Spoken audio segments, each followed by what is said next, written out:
Hello everyone, आज हम start कर रहे हैं ह्यूमन रिप्रोडक्शन का लेक्चर नंबर 3। इसके पहले 1 और 2 में हमने मेल रिप्रोडक्टिव स्ट्रक्चर और फीमेल रिप्रोडक्टिव स्ट्रक्चर पूरा कंप्लीट कर लिया है। तो बेटा, ये जो हमारा लेक्चर है इसमें हम स्टार्ट करेंगे गैमेटोजेनेसिस, जो हमने पिछले लेक्चर में छोड़ा था। क्लियर है? तो चलिए स्टार्ट करते हैं हम गैमेटोजेनेसिस को। और हमने गैमेटोजेनेसिस की थोड़ी सी बात इसके पहले वाले लेक्चर में की थी। भाई, गैमेटोजेनेसिस क्या होता है? The process of formation of gamete is known as gametogenesis. ठीक है, मैंने पिछली स्लाइड ही उठाई है जहां से हमने छोड़ा था। तो फिर हमने आगे बात की थी कि भाई जो गैमेटोजेनेसिस है मेल और फीमेल दोनों में हो रहा है, यानी कि दोनों के अंदर गैमेट्स का फॉर्मेशन हो रहा है। मेल में इसको हम क्या कहते हैं? स्पर्मेटोजेनेसिस। और फीमेल में क्या कहते हैं बेटा? इसे oogenesis। ठीक है। अब मेल में अगर स्पर्मेटोजेनेसिस हो रहा है तो किसका प्रोडक्शन हो रहा है? स्पर्म का। और फीमेल में किसका बेटा? ओवा का। ठीक है।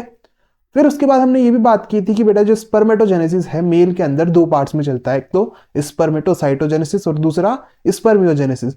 और इन्हीं को हम डिटेल में इस लेक्चर के अंदर पढ़ने वाले हैं।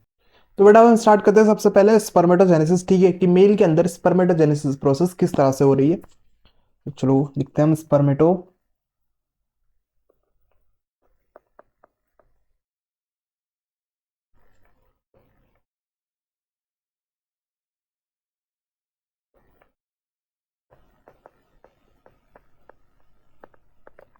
अब बेटा स्पर्मेटोजेनेसिस क्या होता है? Process of formation of sperm. ठीक है, ये क्या है? Process of formation of sperm.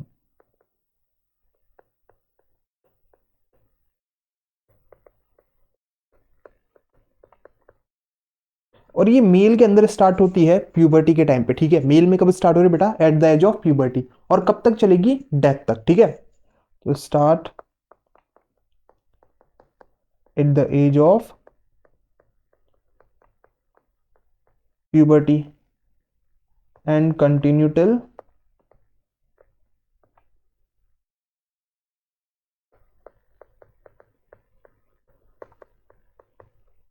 Death. ठीक है बेटा, जब तक मौत नहीं हो जाती जब तक ये चलता रहेगा। ठीक है, मैं मानता हूँ। और फिर उसके बाद क्या है कि भाई ये प्यूबर्टी के टाइम पे क्यों स्टार्ट हुई? ठीक है, प्यूबर्टी के पहले क्यों नहीं हुई? तो देखो, प्यूबर्टी के टाइम पे कुछ चेंजेस आते हैं। ठीक है, कुछ हार्मोन्स का प्रोडक्शन होता है, तो उसी वजह से ये जो स्पर्मेटोजेनेसिस स्टार्ट हो रही है। ठीक है, तो देखो कैसे हो रहा है भाई।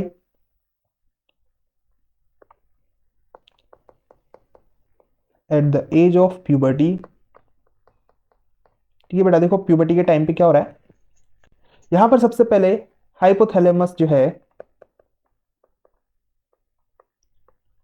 हाइपोथैलेमस क्या प्रोड्यूस करता है? GnRH। ठीक है, क्या प्रोड्यूस करेगा ये? GnRH। और बेटा ये जो GnRH है ये आगे जाएगा किसके पास? एंटीरियर पिट्यूटरी के पास। एंटीरियर पिट्यूटरी के पास। और जो एंटीरियर पिट्यूटरी है ये रिलीज करेगी कुछ हार्मोन्स जैसे कि LH और FSH। ठीक है बेटा, एक तो क्या ल्यूटिनाइजिंग हार्मोन, दूसरा फॉलिकुलर स्टिमुलेटिंग हार्मोन। तो यहां पर हमारे पास दो हार्मोन का प्रोडक्शन हुआ, एक है LH, एक कौन है बेटा यहाँ पे? LH।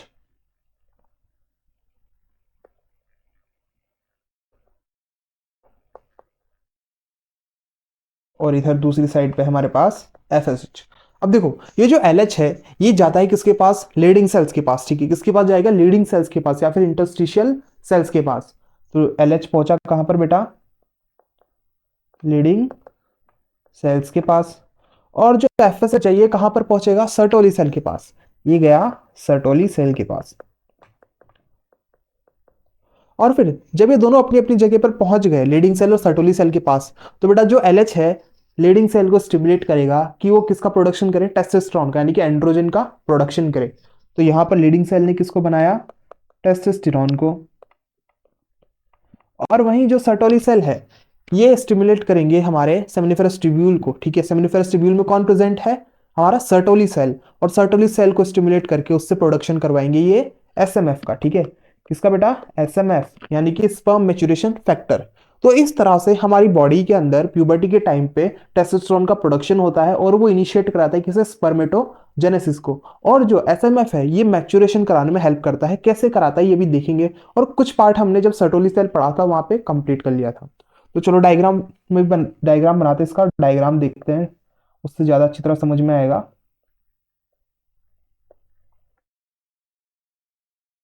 ठीक है, ये मैंने यहाँ पर बनाया ऊपर हाइपोथैलेमस,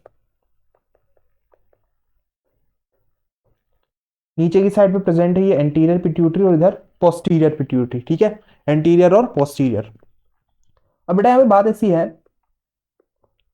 कि जो हाइपोथैलेमस है इसने क्या बनाया, GnRH, गोनेडोट्रोफिन रिलीजिंग हार्मोन। ठीक है, अब ये GnRH किधर जाके एक्ट करता है, एंटीरियर पिट्यूटरी पे। और एंटीरियर पिट्यूटरी को भाई क्या करता है, स्टिमुलेट करता है कि ये प्रोडक्शन करे किसका, LH और FSH का। ठीक है बेटा, किसका, LH और FSH का। और जो LH है ये किस पे जाके एक्ट करेगा, लीडिंग सेल पे। और क्या बनवाया इसने, टेस्टोस्टेरोन। और वहीं पे FSH ने किस पे जाके एक्ट किया, सर्टोली सेल पे। और इसने किसका प्रोडक्शन कराया बेटा, इसने प्रोडक्शन कराया यहाँ पर SMF का, यानी कि स्पर्म मैच्योरेशन फैक्टर का। क्लियर हो गया इतना। तो इस तरह से स्पर्मेटोजेनेसिस स्टार्ट हुई है। अब हमको देखना है कि भाई स्पर्मेटोजेनेसिस में दो प्रोसेस है क्या, स्पर्मेटोसाइटोजेनेसिस और स्पर्मियोजेनेसिस, ये किस तरह से चल रही है। तो चलो इनको स्टार्ट करते हैं। जो हमारी बुक के अंदर डायग्राम बना हुआ है ना, उसी को लेंगे और उसी से इसको समझने वाले हैं। तो चलो आगे।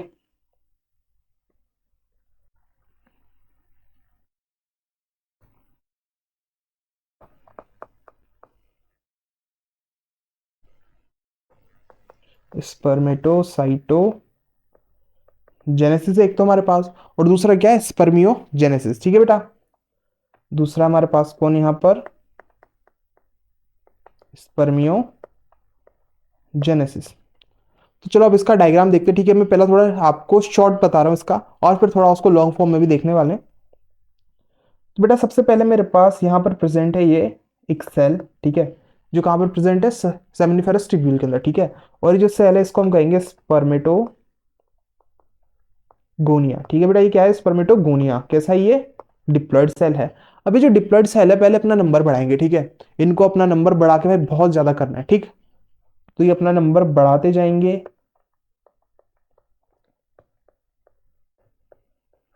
अभी ये अपना नंबर बढ़ा रहे हैं। ठीक है, यानी कि 2n से 2n बन रहा है। तो कौन सी प्रोसेस चली यहाँ पर, यहाँ पर चली है माइटोसिस। ठीक है, यहाँ पर क्या चला, माइटोसिस। बेटा यहाँ पर जब इन्होंने अपना नंबर बढ़ा लिया, ठीक है, यानी कि मानो प्यूबर्टी के पहले अब डिवाइड करते जा रहे हैं, उसके बाद भी करते हैं, पर प्यूबर्टी के पहले डिवाइड करते जा रहे हैं और अपना नंबर बढ़ाते जा रहे हैं। अब देखो प्यूबर्टी आ गई, तो यहाँ से मैंने किसी एक को ले लिया। ठीक है, मैंने यहाँ से किसी एक को ले लिया है ये, और इसे मैं कहूंगा प्राइमरी स्पर्मेटोसाइट। ठीक है बेटा, इसे हम क्या कहेंगे, प्राइमरी स्पर्मेटोसाइट। कैसा है ये, डिप्लॉयड है। अब ये जो प्राइमरी स्पर्मेटोसाइट है अपनी पहली डिवीजन स्टार्ट करेगा, यानी कि मियोसिस को स्टार्ट करेगा। और जब बेटा पहली डिवीजन होती है मियोसिस में, तो कितने सेल बनते हैं, दो। ये हमारे पास दो सेल बन गए, दोनों के दोनों कैसे ही है, हैप्लॉइड। ठीक, तो ये जो हमारे पास सेल निकल के आए इन्हें हम कहते हैं सेकेंडरी स्पर्मेटोसाइट। ठीक है बेटा, इन्हें हम क्या कहेंगे, सेकेंडरी स्पर्मेटोसाइट। फिर ये सेकेंडरी स्पर्मेटोसाइट वापस क्या करेंगे, डिवाइड करेंगे। और जब ये डिवाइड करेंगे यानी कि मियोसिस 2 करेंगे। देखो यहाँ पर तो क्या हुई, मियोसिस 1, और यहाँ पर होगी मियोसिस 2। ठीक है, तो जब ये डिवाइड करेंगे तो यहाँ पर कितने सेल बनेंगे, 4 सेल, 1 2 3 और ये 4। अभी जो चारों सेल है ना, इनको हम कहेंगे स्पर्मेटिड। ठीक है बेटा, इन्हें हम क्या कहेंगे, स्पर्मेटिड। और कैसे सारे, हैप्लॉइड है। पर देखो अभी तक स्पर्म का फॉर्मेशन नहीं हुआ। ठीक है, अभी तक स्पर्म का फॉर्मेशन नहीं हुआ। यहाँ पर क्या हुआ, स्पर्मेटोगोनिया से स्पर्मेटिड बना है। ठीक है, पर अभी स्पर्म नहीं बना, क्योंकि देखो ये सारी की सारी कैसे, राउंड स्ट्रक्चर, और स्पर्म का एक फिक्स स्ट्रक्चर, उसके पास टेल प्रेजेंट होगी, उसके पास हेड प्रेजेंट होगा। इन सबके पास ऐसा कुछ अलग नहीं है, यानी कि अभी इनमें डिफ्रेंशिएशन होना बाकी है। तो बेटा यहाँ पर नेक्स्ट चीज है डिफ्रेंशिएशन। इनमें क्या हुई, डिफरेंशिएशन हुई, इन सबकी कुछ फिक्स शेप हुई। ठीक है, उसके बाद यहां पर प्रोडक्शन हुआ है इनका।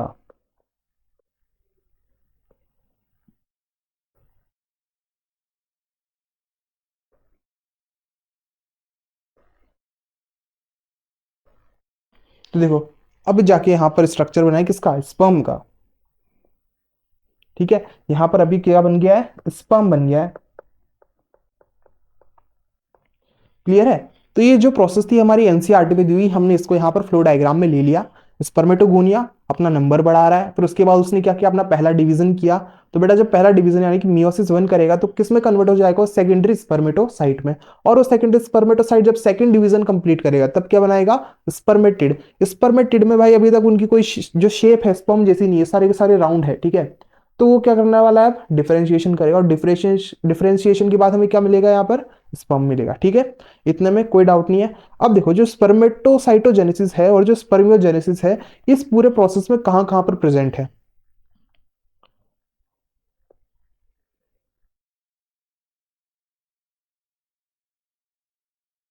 तो बेटा स्पर्मेटोगोनिया से लेके स्पर्मेटिड, ठीक है, कहां से लेके कहां तक? स्पर्मेटोगोनिया से लेके स्पर्मेटिड तक जितनी भी प्रोसेस चल रही है स्पर्मेटोसाइटोजेनेसिस की है। क्लियर है? अब लिख दो यहां पर formation of spermatid from spermatogonia. ठीक है, ये क्या हो गया तुम्हारा?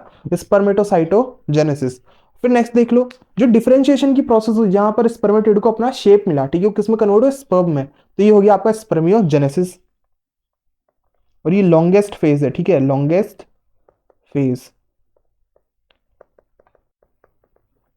It is differentiation of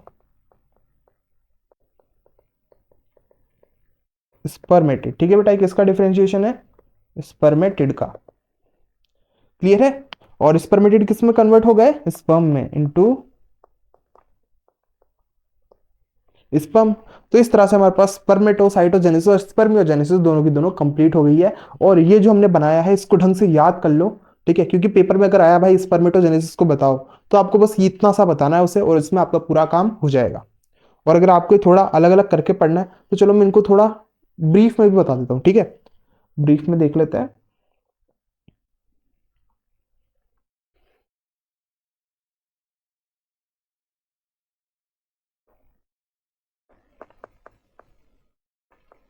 spermatocytogenesis. अब बेटा स्पर्मेटोसाइटोजेनेसिस है, चलो इसको मैं तोड़ देता हूँ दो पार्ट्स के अंदर। ठीक है, डिफरेंशिएशन वाला पार्ट अलग और ऊपर वाला पार्ट अलग। तो यहां पर मेरे पास प्रेजेंट है ये स्पर्मेटोगोनिया। अब बेटा स्पर्मेटोगोनिया कैसे भाई? डिप्लॉयड सेल है, ठीक है, कैसे है? Diploid cell. और अगर मैं इनके क्रोमोसोम देखूं तो कैसा होगा? 44 प्लस एक्स वाई। मेल में ये होता है 44 प्लस एक्स वाई, और फीमेल में क्या होगा बेटा? 44 प्लस एक्स एक्स। फिर आगे देखो ये क्या कर रहे हैं? डिवाइड करते जा रहे हैं, अपने जैसे बनाते जा रहे हैं, यानी कि क्या कर रहे हैं ये? माइटोसिस कर रहे हैं। ठीक है बेटा, ये क्या कर रहे हैं? माइटोसिस कर रहे हैं। फिर उसके बाद क्या होगा यहाँ पर कि जब प्यूबर्टी का टाइम आएगा, तो वही चीज है, हाइपोथैलेमस के पास सिग्नल जाएगा, हाइपोथैलेमस जीएनआरएच रिलीज करेगा। जीएनआरएच किधर जाएगा बेटा? जीएनआरएच जाएगा आपके एंटीरियर पिट्यूटरी के पास, और पूरी प्रोसेस वैसी होगी जिसकी हमने ऊपर देखी। क्लियर है इतना? और इस चीज में बिल्कुल डाउट मत रखना कि ये तुम्हारा 2n है और ये क्या है? स्पर्मेटोगोनिया। ठीक है, और इसने क्या किया भाई? यहां से मैंने एक सेल ले लिया है, इसे हम कहेंगे प्राइमरी स्पर्मेटोसाइट। और एक और चीज, प्राइमरी स्पर्मेटोसाइट और सेकेंडरी स्पर्मेटोसाइट में क्या डिफरेंस है? कि बेटा प्राइमरी स्पर्मेटोसाइट डिप्लॉयड है और सेकेंडरी स्पर्मेटोसाइट हैप्लॉयड है। ठीक है, ये इन दोनों के बीच में डिफरेंस है, डिफरेंस याद रखना। इन्होंने यहां पर क्या की? मियोसिस की। ये दो सेल बन गए यहां पर। कौन है ये? Secondary spermatocyte. क्लियर इतना? फिर उसके बाद क्या हुआ कि इन्होंने वापस डिवाइड किया, ये चार सेल इन्होंने बना दिया। इनको क्या कहा था हमने? स्पर्मेटिड। ठीक है बेटा, ये क्या हो गया? स्पर्मेटिड। और स्पर्मेटिड जब डिफरेंशिएशन करेंगे, किसका फॉर्मेशन करने वाला है? स्पर्म का। तो चलो आगे दिखाते हैं हम आपको स्पर्मियोजेनेसिस।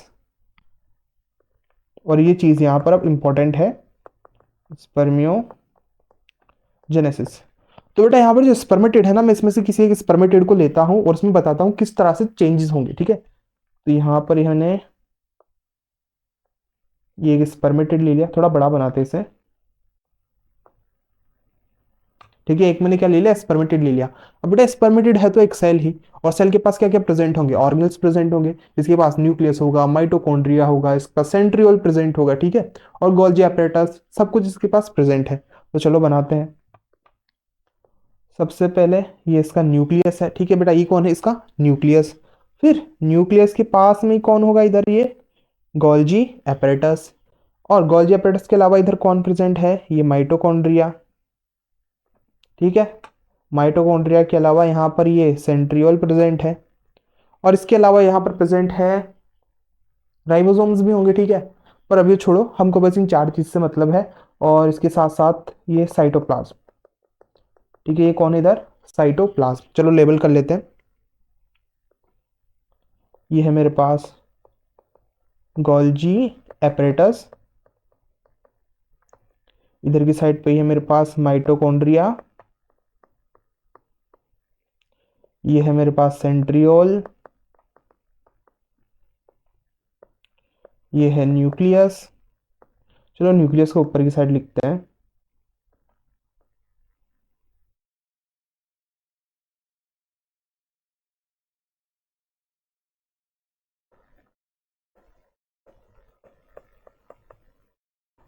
क्लियर है? ये चार चीजें क्या? गोल्जी एपरेटस, न्यूक्लियस, माइटोकॉन्ड्रिया और सेंट्रियोल। अब यहीं से हमको कन्वर्ट करके क्या बनाना है? एक मैच्योर स्पर्म का फॉर्मेशन करना है। क्लियर इतना? तो देख लो, यह है स्पर्मेटिड, और स्पर्मेटिड के पास भी पूंछ नहीं है, यानी कि टेल नहीं है, मूव नहीं कर सकता। तो ये कैसा हो गया है? Non motile. क्लियर है? कैसा हो गया? Non motile. अब ये जो नॉन मोटाइल है, किस में कन्वर्ट होगा? स्पर्म में। और बेटा मैंने बताया सर्टोली सेल जो है उसके पास वो क्या रिलीज करता है? एसएमएफ। और वही एसएमएफ इसको किस में कन्वर्ट करेगा? स्पर्म के अंदर। तो देख लो यहाँ पे कि अब इसकी जिंदगी का लॉन्गेस्ट फेज चलने वाला है, लॉन्गेस्ट फेज। और इस लॉन्गेस्ट फेज में कौन इसका साथ देगा? Sperm maturation factor. किसने रिलीज किया इसे? इसको किसने रिलीज किया? इसको रिलीज किया है यहाँ पर सर्टोली सेल ने। फिर उसके बाद देख लो क्या होने वाला है। जैसे एसएमएफ आया, एसएमएफ ने इसे कन्वर्ट किया किसके अंदर? स्पर्म के अंदर। तो इसका स्ट्रक्चर कुछ ऐसा हो जाएगा।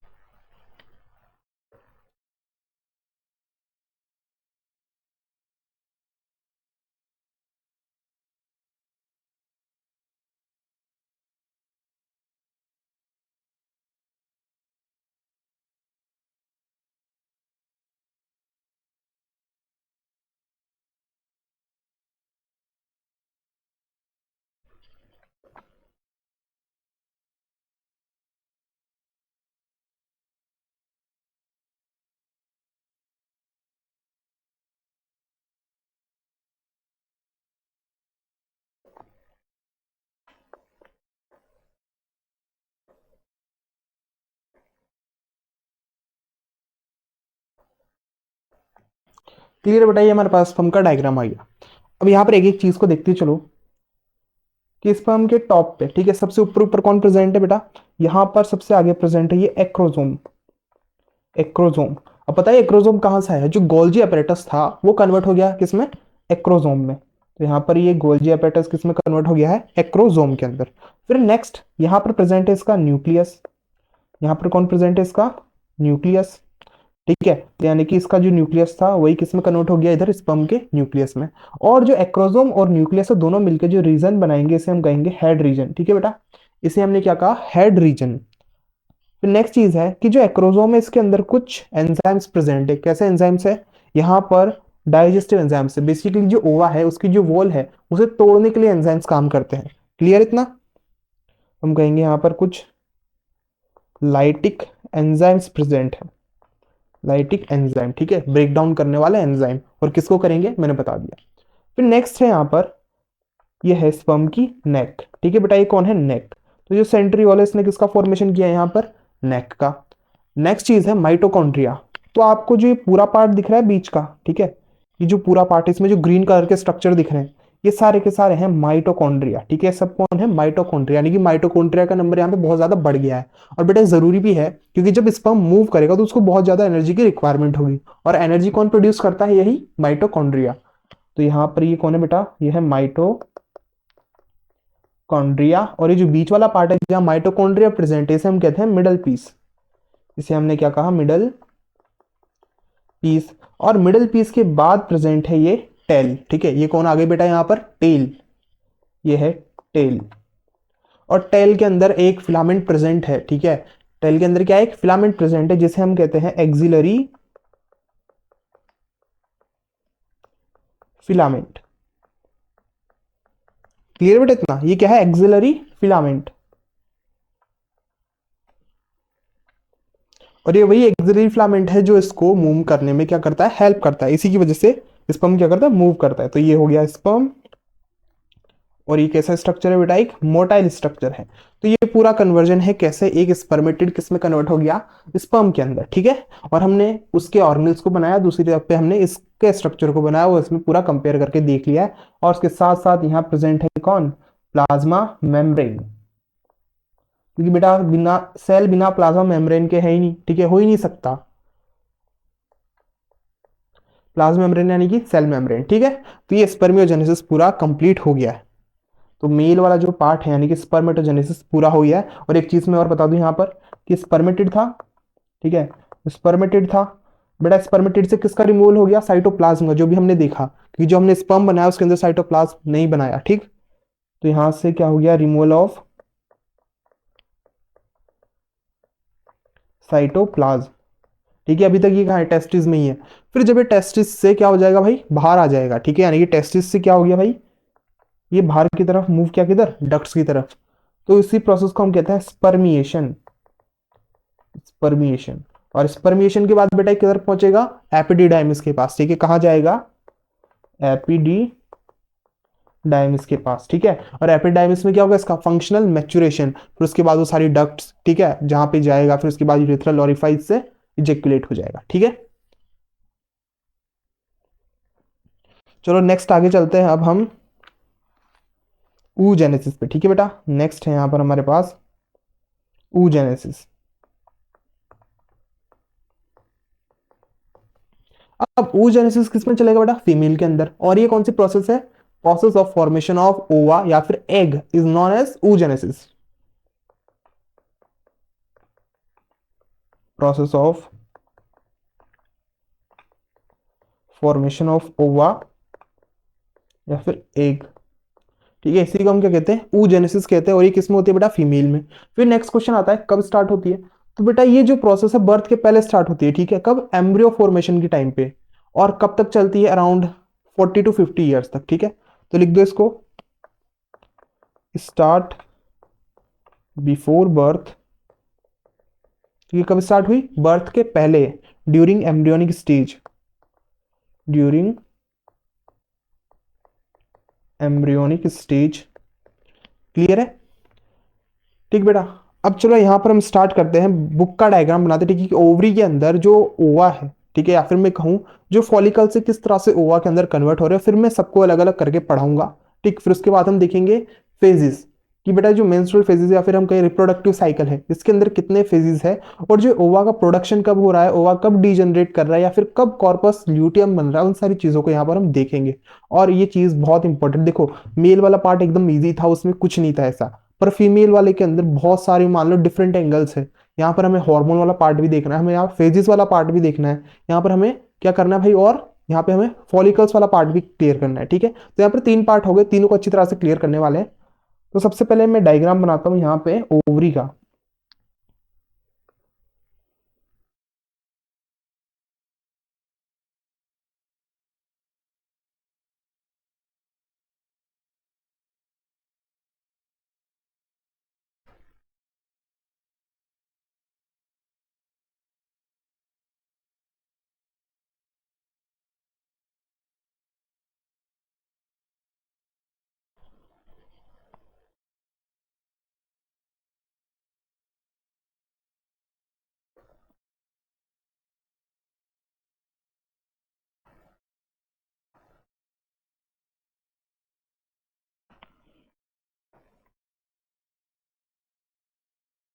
ठीक है, ये इतना सा पार्ट है। और मैंने आपको बताया था कि ओवरी के अंदर 2 रीजन होते हैं, एक तो ये मेडुला,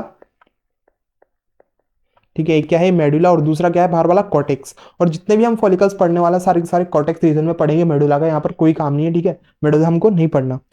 तो बेटा सबसे पहले बर्थ वाले टाइम पे यहाँ पर प्रोडक्शन होता है किसका? यहाँ पर बनते हैं ये कुछ फॉलिकल्स, ठीक है। बर्थ के टाइम पे क्या बने? यहाँ पर कुछ फॉलिकल्स बने। और ये जो फॉलिकल्स हैं इन्हें हम कहते हैं प्राइमोडियल फॉलिकल्स। इन्हें हम क्या कहेंगे बेटा? इन्हें हम कहेंगे प्राइमोडियल फॉलिकल्स। अब बात ऐसी है कि बर्थ के टाइम पे इनका जो नंबर है लैक्स में होता है, ठीक है, कितने में होता है बेटा, लैक्स में, या फिर तुम लिख दो सीधा 2 मिलियन, ठीक है, बर्थ के टाइम पे, ड्यूरिंग बर्थ इनका नंबर कितना है, 2 मिलियन, ठीक है, इनका नंबर कितना हो गया 2 मिलियन, यानी कि ओवरीज में कितने प्रेजेंट है 2 मिलियन। और जब ये बन जाते हैं, ठीक है, जैसे ये मान लो एम्ब्रियो के टाइम पे बन गए, एम्ब्रियोनिक स्टेज के टाइम पे, तो इनका डिवीजन रुक जाता है, ठीक है, ये प्रोफेज 1 में अरेस्ट हो जाते हैं, अरेस्ट इन प्रोफेज 1, ठीक है, किसमें अरेस्ट हो गए, प्रोफेज 1 में, यानी कि उन्होंने डिवाइड करना बंद कर दिया। फिर चलो बर्थ हो गया, बर्थ के बाद चाइल्डहुड निकल गया, चाइल्डहुड के बाद क्या, प्यूबर्टी आ गई, तो प्यूबर्टी के टाइम पे वही हाइपोथैलेमस आएगा, हाइपोथैलेमस क्या करेगा, कुछ हार्मोन रिलीज करेगा, और वो हार्मोन के इन्फ्लुएंस में इनकी जो डिवीजन रुक गई थी वो स्टार्ट होगी, ठीक है, क्या होगा भाई, हाइपोथैलेमस कुछ हार्मोन रिलीज करेगा, और वो हार्मोन इनको स्टिमुलेट करेंगे, जो इनकी डिवीजन रुकी हुई थी प्रोफेज 1 में वो अब कंटिन्यू होगी, ठीक है, यानी कि वो स्टार्ट हो जाएगी। तो चलो देखें आगे।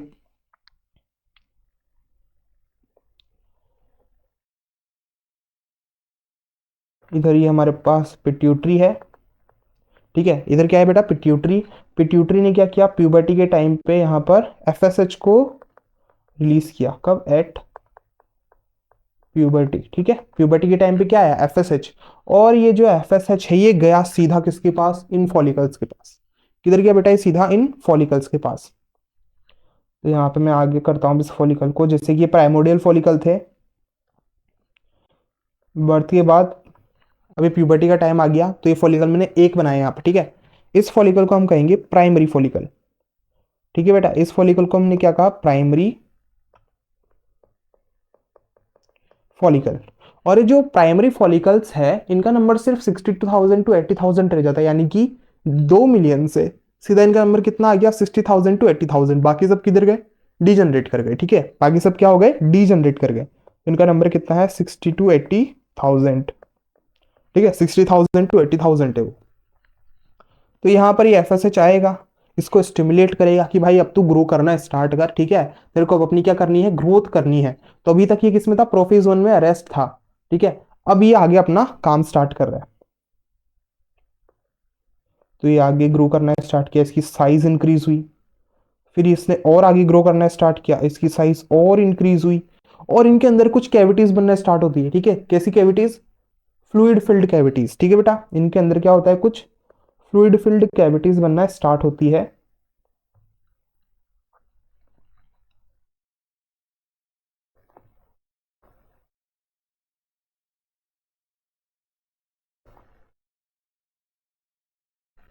तो यहाँ पर मेरे पास इस तरह से फॉलिकल्स का क्या हो रहा है, डेवलपमेंट हो रहा है।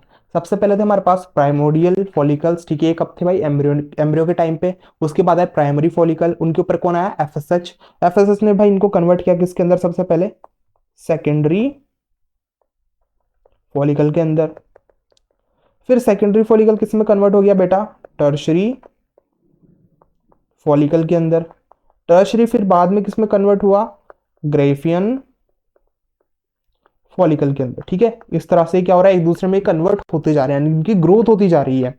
और ये जो फॉलिकल्स है इनका जैसे जैसे साइज बढ़ेगा ये ईस्ट्रोजन का सिक्रीशन करना स्टार्ट करेंगे, ठीक है, यहाँ पर क्या हो रहा है भाई, ये सारे के सारे, ये सारे के सारे बेटा किसका सिक्रीशन कर रहे हैं, ईस्ट्रोजन का, ठीक है, इन्होंने क्या करना स्टार्ट किया, ईस्ट्रोजन का प्रोडक्शन करना स्टार्ट किया, यानी कि जैसे जैसे साइज बढ़ रहा है ईस्ट्रोजन का अमाउंट क्या हो रहा है, बढ़ता जा रहा है। फिर नेक्स्ट क्या होता है कि जो ईस्ट्रोजन का अमाउंट इतना बढ़ जाता है कि ये सीधा हाइपोथैलेमस के पास जाकर उसकी घंटी बजाता है, ठीक है, जैसे हाइपोथैलेमस के पास जाकर उसकी घंटी बजाएगा और हाइपोथैलेमस रिलीज करेगा जीएनआरएच, ठीक है, चलो मैं बताता हूँ वो प्रोसेस आगे, चलो यहाँ नीचे बता दूं मैं, एक मिनट,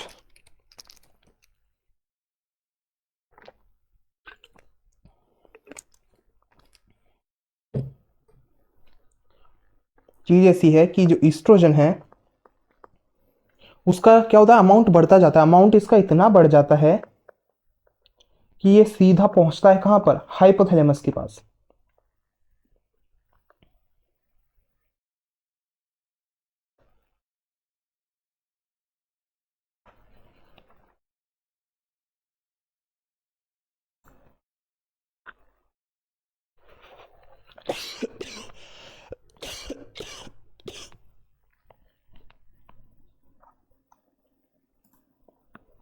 ठीक है, इसका क्या हो गया, अमाउंट बहुत ज्यादा बढ़ गया और ये सीधा पहुंचा कहां पर, ये पहुंचा इधर हाइपोथैलेमस के पास। ठीक है, ये कहां गया बेटा, हाइपोथैलेमस के पास। अब बात ऐसी है कि जैसे हाइपोथैलेमस के पास जाता है तो हाइपोथैलेमस यहां से रिलीज करता है किसे, जीएनआरएच को। ठीक है, हाइपोथैलेमस ने किसे रिलीज किया, जीएनआरएच को। और जीएनआरएच किसके पास जाता है, एंटीरियर पिट्यूटरी के पास, और यहां से रिलीज कराता है ये एलएच और एफएसएच। पर इसका अमाउंट इतना ज्यादा है कि ये हाइपोथैलेमस के पास तो जाता ही है, उसके अलावा ये सीधा एंटीरियर पिट्यूटरी के पास भी पहुंच जाता है और वहां से उसको स्टिमुलेट करता है किसका प्रोडक्शन कराने के लिए, एलएच का। ठीक है, तो देखो एलएच का नंबर कितना हो गया, 2 बार, यानी कि एलएच की यहाँ पे क्या आएगी, सर्ज आएगी। हमारी एनसीईआरटी के अंदर लिखा है कि एलएच की भाई सर्ज आती है और एफएसएच की क्या आती है, पीक आती है। जब आप डायग्राम देखोगे तो आप समझ जाओगे, उसमें एलएच की जो वेव है कुछ इस तरह से है और एफएसएच की कुछ इस तरह से है। ठीक है, तो यहाँ पर क्या है, एलएच का अमाउंट इस वजह से इतना ज्यादा है। चलो अब आगे ऊपर डायग्राम पे चलते हैं कि देखो एस्ट्रोजन इतना बढ़ गया। ठीक है, अब जैसे एस्ट्रोजन बढ़ा तो कौन आएगा उधर से, एलएच आएगा। ठीक है, तो यहां से मानो पिट्यूटरी है, पिट्यूटरी से कौन आया, एलएच आया। और एलएच जो है बेटा 14 डे पे आएगा। ठीक है, कब आएगा, 14th डे पे। और ये आकर इसके ऊपर एक्ट करेगा, इसके ऊपर, ग्राफियन फॉलिकल के ऊपर। यहाँ पर मान लो ये क्या कराने वाला है, ओवुलेशन कराने वाला है। ठीक है, पिट्यूटरी से आया एलएच, एलएच किसके ऊपर एक्ट करेगा, अब ग्राफियन फॉलिकल के ऊपर, और ग्राफियन फॉलिकल को कर देगा रप्चर। ठीक है, जैसे ग्राफियन फॉलिकल हुआ रप्चर, ग्राफियन फॉलिकल देख लो हो गया रप्चर,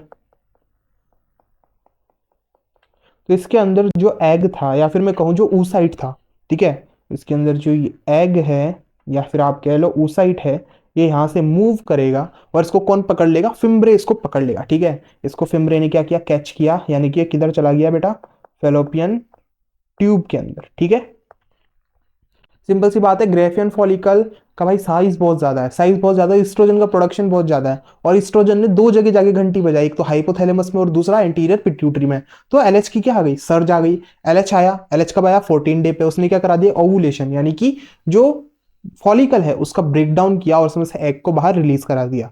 अब बेटा एग तो गया, यानी कि क्या हुआ, ऊसाइट गया, पर जो अभी फॉलिकल है उसकी बॉडी बची हुई है। ठीक है, तो नेक्स्ट देखो क्या होगा कि जो हमारे पास फॉलिकल बचा है ये कन्वर्ट हो जाएगा एक व्हाइट बॉडी के अंदर। ठीक है, किसके अंदर कन्वर्ट हो गया, एक व्हाइट बॉडी के अंदर। और ये जो व्हाइट बॉडी है इसे हम कहते हैं कॉर्पस ल्यूटियम। ठीक है बेटा, इसे हम क्या कहते हैं, कॉर्पस ल्यूटियम, जो कि एक एंडोक्राइन ग्लैंड की तरह बिहेव करता है। ठीक है, किसकी तरह बिहेव करता है, एक एंडोक्राइन ग्लैंड की तरह। तो कॉर्पस ल्यूटियम क्या है, एक एंडोक्राइन ग्लैंड है जो कि प्रोड्यूस करता है ईस्ट्रोजन, प्रोजेस्टेरॉन और इनहिबिन। ठीक है बेटा, ये क्या कर रहा है, इन तीनों चीजों का प्रोडक्शन कर रहा है, प्रोजेस्टेरोन, ईस्ट्रोजन और इनहिबिन।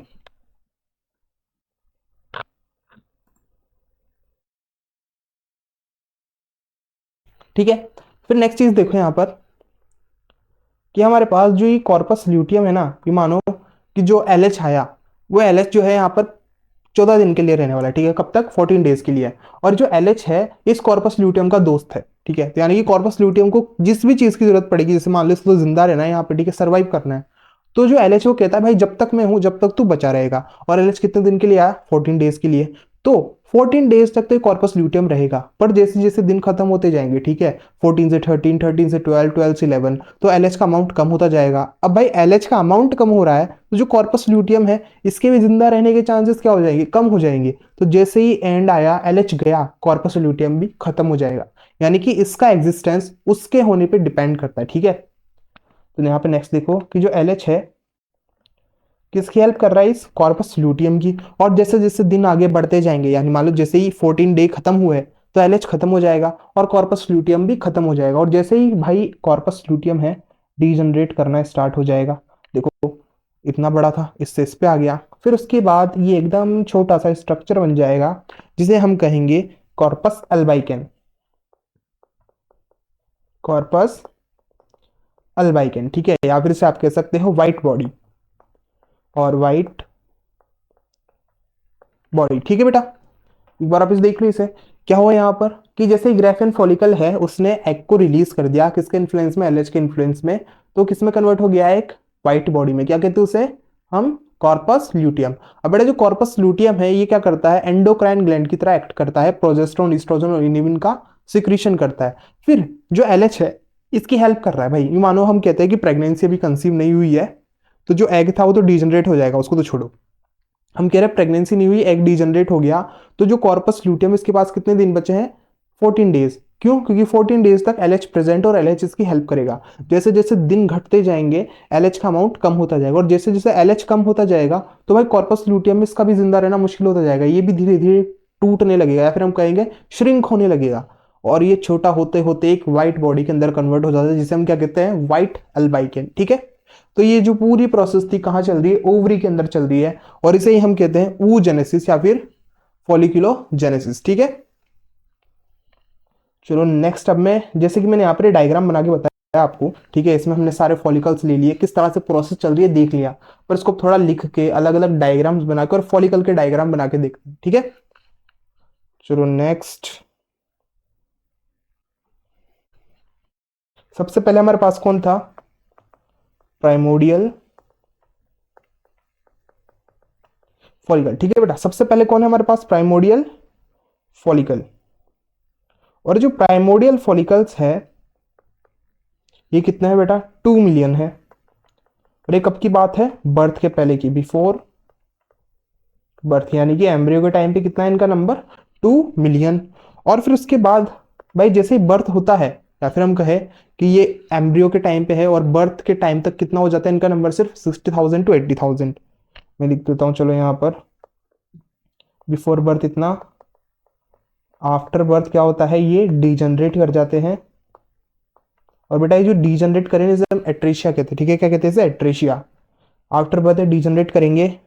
तो चलो सबसे पहले हम बात करते हैं प्राइमरी फॉलिकल की, प्राइमरी फॉलिकल, यानी कि सबके सब किस में कन्वर्ट हो गए, प्राइमरी फॉलिकल में। अब ये जो प्राइमरी फॉलिकल्स है बर्थ के टाइम पे होते हैं सिर्फ, सॉरी प्यूबर्टी के टाइम पे, at the time of puberty इनका नंबर हो जाता है बेटा सिर्फ 60,000 टू 80,000। ठीक है, कितना रह गया इनका नंबर, सिर्फ 60,000 टू 80,000, कब, प्यूबर्टी के टाइम पे। तो चलो यहाँ पे मैं एक का डायग्राम बना देता हूं। ठीक है, ये आपका प्राइमरी oocyte है, या फिर आप कह लो प्राइमरी फॉलिकल, और इसके बाहर की साइड पे प्रेजेंट है ये कुछ लेयर्स। ये जो लेयर्स है ना बेटा, ये ग्रेनुलोसा की लेयर है, इसकी लेयर है ग्रेनुलोसा। और ये है हमारे पास प्राइमरी oocyte। ठीक है, और ये अभी तक किस में अरेस्ट है बेटा, ये मियोसिस 1 में अरेस्ट है, यानी कि प्रोफेज 1 के अंदर अरेस्ट है, मियोसिस 1 प्रोफेज 1 में क्या बेटा, ये अरेस्ट है। क्लियर इतना। और यहां पे देख लो जो ग्रेनुलोसा उसकी कितनी लेयर है, सिंगल लेयर, सिंगल लेयर। फिर अब आगे चलो, अब आगे क्या होता है, जो प्राइमरी फॉलिकल है ये किस में कन्वर्ट होने वाला है, ये कन्वर्ट होगा अब किसके अंदर बेटा, सेकेंडरी फॉलिकल के अंदर। तो ये जो प्राइमरी है ये कन्वर्ट हो गया है सेकेंडरी फॉलिकल के अंदर। ठीक है, तो बेटा देखो अब सेकेंडरी फॉलिकल कैसा दिखने वाला है। ये जो सिंगल लेयर थी ग्रेनुलोसा की, ये मल्टीपल लेयर्स में कन्वर्ट हो जाती है। ठीक है, मैं डायग्राम वापस बना लूं, ये वही 2n, यहां पर पहले सिंगल लेयर थी, ये किसमें कन्वर्ट हो गया है, मल्टीपल लेयर्स के अंदर कन्वर्ट हो गया है।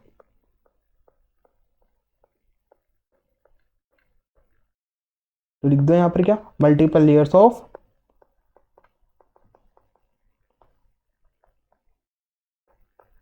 ग्रेन्युलोसा।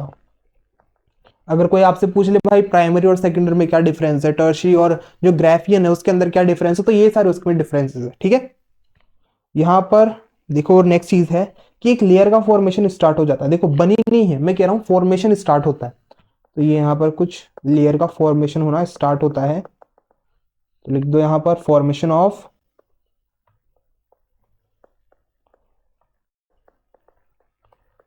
थीका, ठीक है। इस लेयर का नाम क्या है बेटा? Theca, theca. और ये बीच में वही प्राइमरी oocyte, कैसा ही ये डिप्लॉयड है। क्लियर है इतनी बात?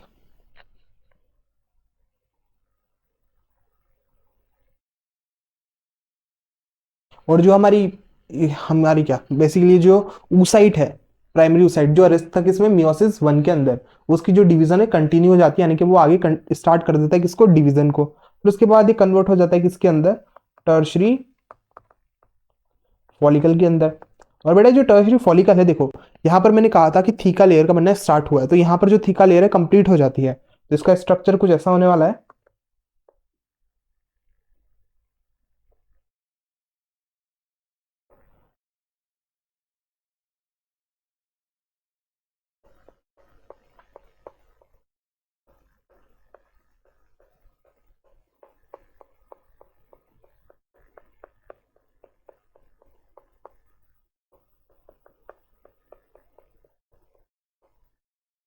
ठीक है, देखो यहाँ पर अभी मल्टीपल लेयर्स है किसकी? ग्रेनुलोसा की।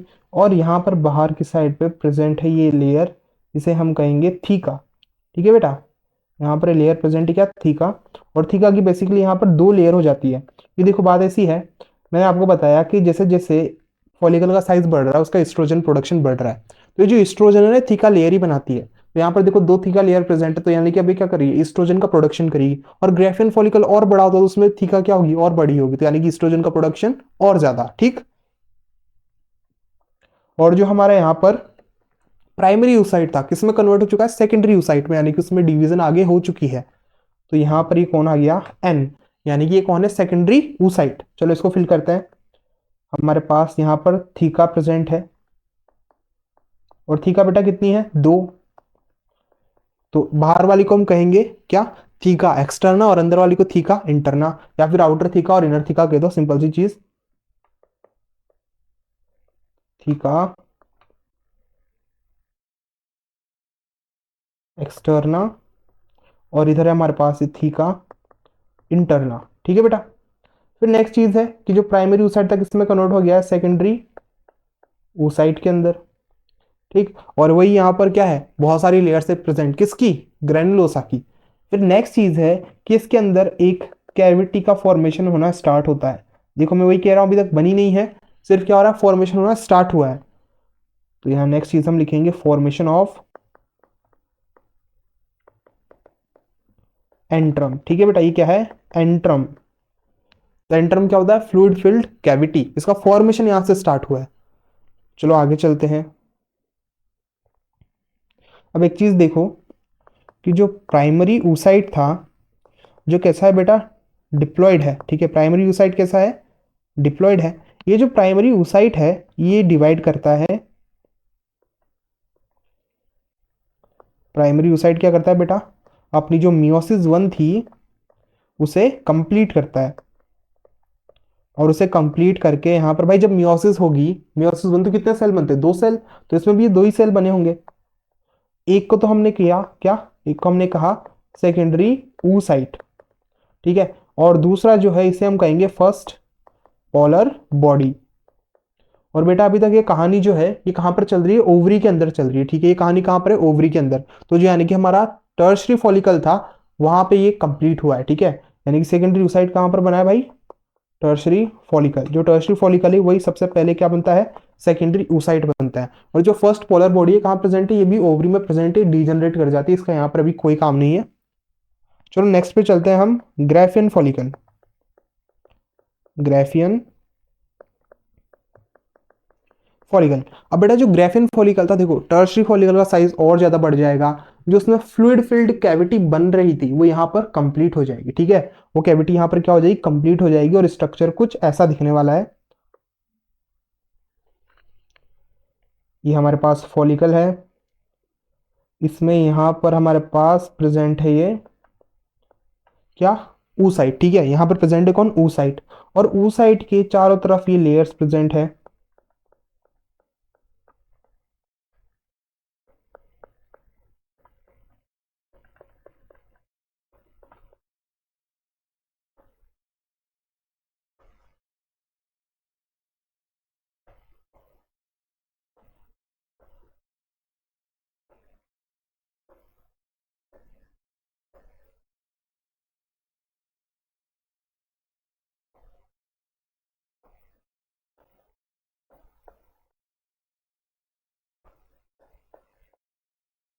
ठीक है, हमारे पास कुछ ये ऐसा स्ट्रक्चर निकल के आया और बाहर ही बाहर ये प्रेजेंट है कौन, थीका एक्सटर्ना।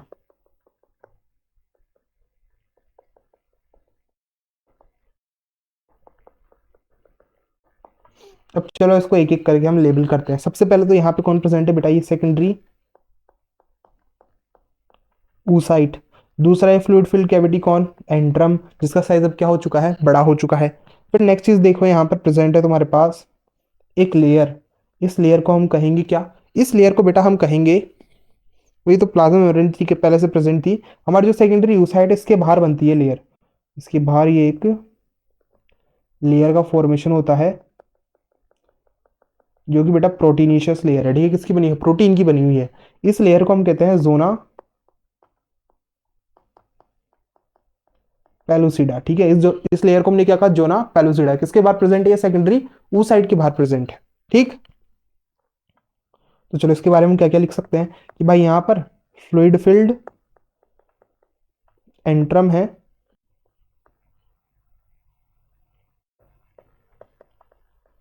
इसका साइज क्या हो चुका है, इंक्रीज हो चुका है। दूसरा क्या, कि जो फॉलिकल है उसका भी साइज क्या हो चुका है, इंक्रीज हो चुका है, फॉलिकल साइज। फिर नेक्स्ट चीज क्या है कि यहाँ पर एक लेयर का फॉर्मेशन हुआ है जिसे हम कहेंगे क्या, जोना पेलुसिडा। और जोना पेलुसिडा किसकी बनी बेटा, प्रोटीन की है। ठीक है, नॉन सेलुलर लेयर है, नॉन सेलुलर लेयर। ठीक है, formation of zona pellucida. Clear बेटा। और जो सेकेंडरी ऊसाइट है वो अब यहाँ पर अरेस्ट हो जाता है। ठीक है, यानी कि अब वो अपना डिवीजन करना बंद कर देगा, वो यहाँ पर मियोसिस 2 में अरेस्ट हो जाएगा। नेक्स्ट लिख दो यहाँ पर कि जो सेकेंडरी यूसाइट है अरेस्ट इन मियोसिस 2।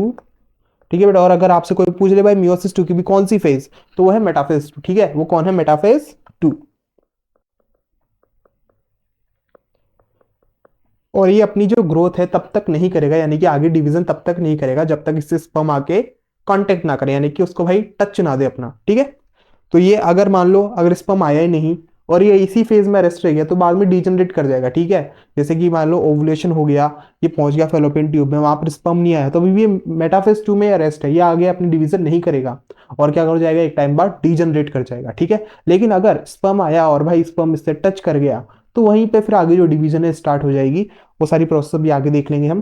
तो यहाँ पर हमने चारों के चारों फॉलिकल बना लिए। ठीक है, चारों फॉलिकल में डिफरेंस देख लो। पहले में जो ग्रेनुलोसा की लेयर है एकदम सिंगल लेयर वाली, ठीक है, वहां पर कोई कैविटी वगैरह नहीं है। फिर हम जैसे आगे बढ़े तो आगे बढ़ने पे क्या मिला हमें कि भाई वहां पर कैविटी का फॉर्मेशन होना स्टार्ट हो रहा है। ठीक है, और जो लेयर है मल्टीपल हो चुकी है। जो हमारे पास थीका थी उसका भी फॉर्मेशन होना स्टार्ट हो गया। फिर उसके बाद भाई थीका बन गई है, डबल लेयर्ड है। ठीक है, एंड एक्सटर्ना और इंटरना, जो फ्लूइड फिल्ड कैविटी उसका साइज थोड़ा बहुत बढ़ गया और ग्राफियन में आगे उसने बहुत ज्यादा जगह क्या कर लिया, ऑक्यूपाई कर लिया है। क्लियर, और यहाँ पर जोना पेलुसिडा की भी क्या हो चुकी है, लेयर फॉर्म हो चुकी। ठीक, अब आगे चलते हैं कि बेटा जो ग्राफिन फॉलिकल है, जैसे मानो हम कह रहे हैं कि भाई जो ओवुलेशन हो चुका है, एग रिलीज हो गया फेलोपियन ट्यूब में चला गया। ठीक है, एग रिलीज हो गया फेलोपियन ट्यूब में चला गया। पर ऐसा थोड़ी ना है कि भाई हर मेंस्ट्रुएशन पे, जैसे मानो हर ओवुलेशन पे प्रेगनेंसी हो, नहीं हो सकता। तो हम यहाँ लिखेंगे अगर प्रेगनेंसी नहीं हुई तो क्या होगा। ठीक है, इफ प्रेगनेंसी नॉट कंसीव। तो बेटा अगर देखो प्रेगनेंसी नहीं हुई तो सिंपल सी बात है, जो ग्राफिन फॉलिकल है,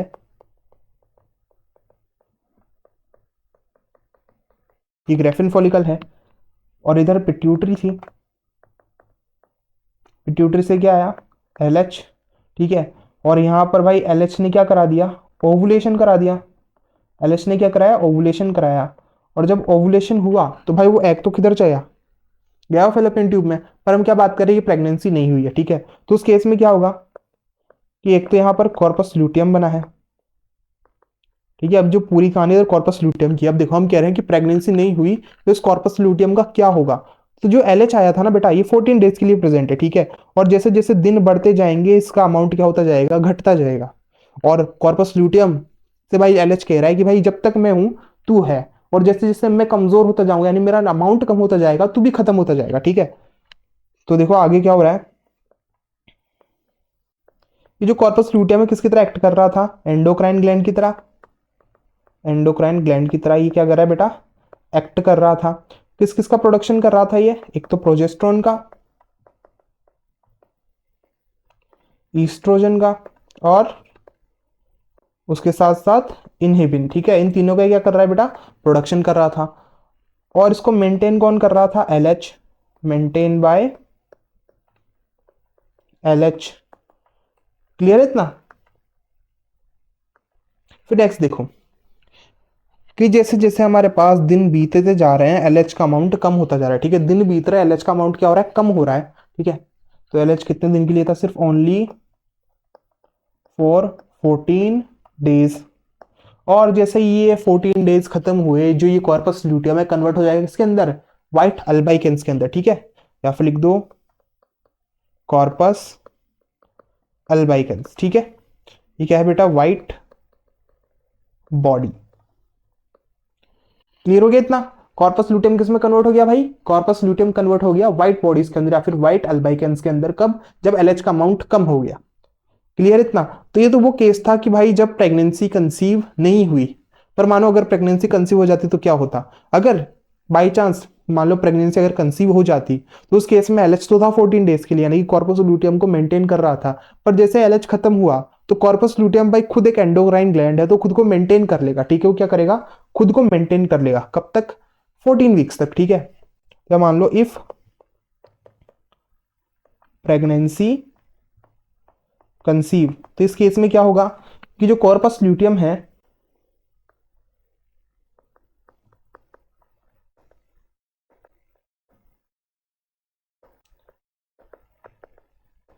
मेंटेन इटसेल्फ। ठीक है, क्या होगा भाई, कॉर्पस ल्यूटियम खुद को मेंटेन कर लेगा। और फिर उसके बाद क्या होगा कि 14 वीक्स तक, कब तक, 14 वीक।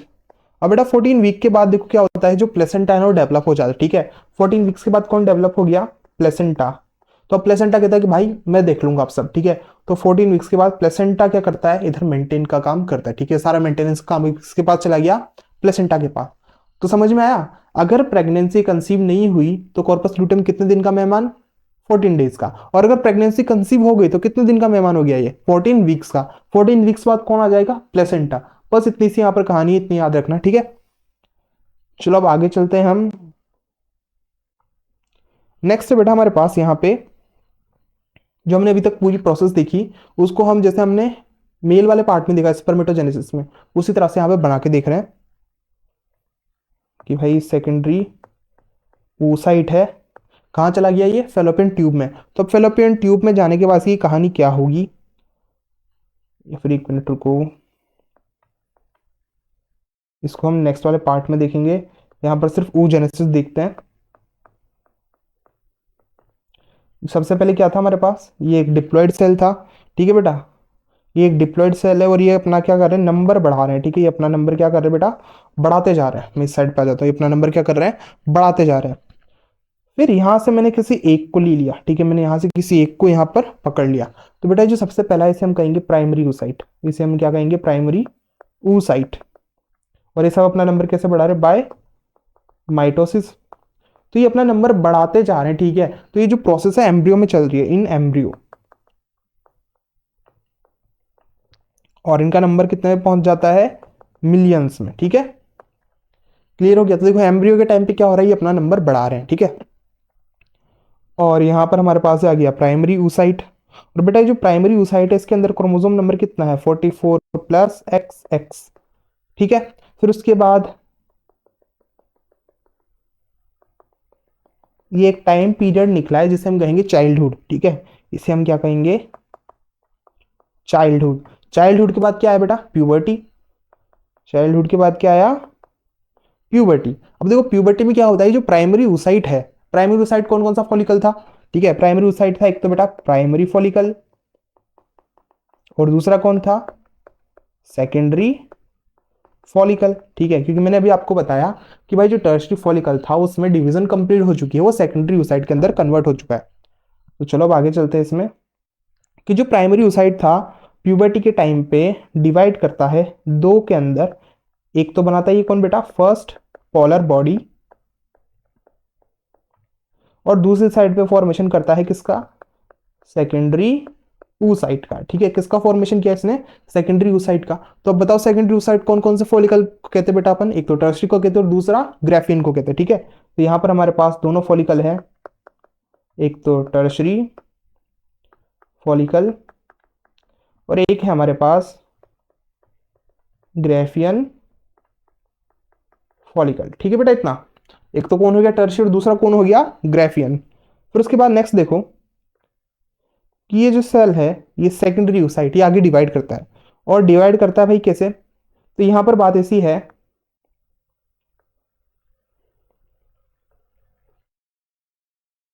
चलो मैं सीधा नीचे ले लूं, ये सेकेंडरी oocyte है और अब ये किसमें अरेस्ट है, मेटाफेज 2 के अंदर। तो मैंने कहा था भाई जब तक स्पर्म नहीं आएगा इससे टच नहीं होगा, ये आगे डिवाइड नहीं करेगा। तो इधर मान लो ये स्पर्म आ रहा है, ठीक है, और ये स्पर्म से जैसे ही कांटेक्ट में आएगा,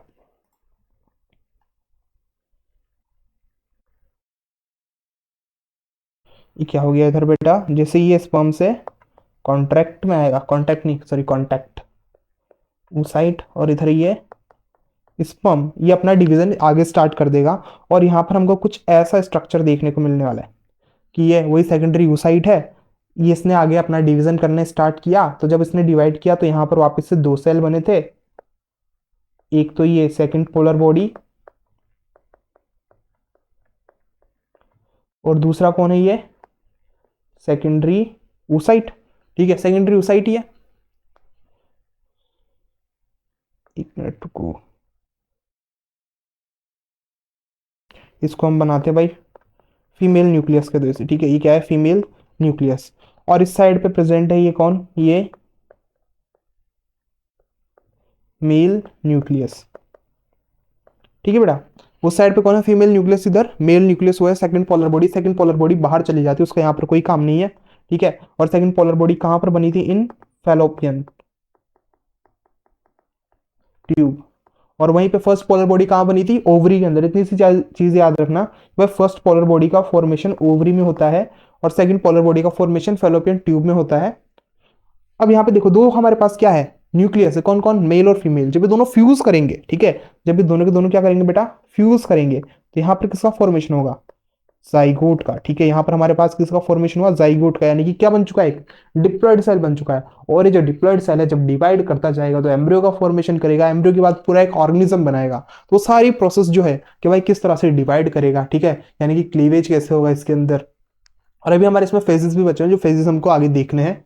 तो बेटा इस वीडियो में बस इतना ही, और अगर इस वीडियो में कोई भी डाउट हो तो नीचे कमेंट में पूछ लेना। मैं एक बार आपको वापस इसमें क्विक रिवीजन करा देता हूँ, एक कि हमने क्या क्या पढ़ा। सबसे पहले हमने स्पर्मेटोजेनेसिस कंप्लीट की। स्पर्मेटोजेनेसिस दो पार्ट में चलती है, क्या, स्पर्मेटोसाइटोजेनेसिस और स्पर्मियोजेनेसिस। क्लियर इतना। फिर नेक्स्ट हमने बात की कि भाई फीमेल के अंदर जो oogenesis है, oogenesis कब स्टार्ट हो रहा है बेटा, एम्ब्रियो के टाइम पे। ठीक है, जब वो एम्ब्रियो बना तो उस टाइम पे उसमें एग्स बन चुके हैं कितने, 2 मिलियन। और प्यूबर्टी के टाइम पे कितना रहेगा, सिर्फ 60,000 टू 80,000। किधर गए सारे, भाई डीजनरेट हो गए। क्लियर है। फिर उसके बाद जब एफएसएच आया, एफएसएच ने क्या किया वहां पर, उसमें आगे डिवीजन कराना स्टार्ट किया। तो फिर बना प्राइमरी, प्राइमरी के बाद सेकेंडरी, और फिर जो सेकेंडरी oocyte था, ठीक है, वो कब बना है, टर्शरी फॉलिकल के टाइम पे, टर्शरी। फिर उसके बाद ग्राफियन।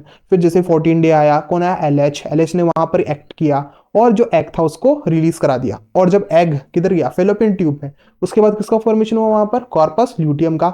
एलएच 14 डेज का मेहमान है तो कॉर्पस ल्यूटियम भी 14 डेज का मेहमान है। 14 डेज बाद जैसे एलएच खत्म, कॉर्पस ल्यूटियम भी खत्म। फिर हमने ये भी देख लिया भाई अगर प्रेगनेंसी कंसीव होगी तो क्या होगा, नहीं हुई तो क्या होगा। तो इस वीडियो में बस इतना ही। अब मिलते हैं हम नेक्स्ट लेक्चर के अंदर, और वहां पर हम जो फीमेल का बचा कुचा पार्ट है उसको कंप्लीट कर लेंगे, और जो आगे की प्रोसेस है यानी कि फर्टिलाइजेशन और आगे का डेवलपमेंट उसको फिर कंटिन्यू करते हैं। तो बेटा बस बाय एंड थैंक यू।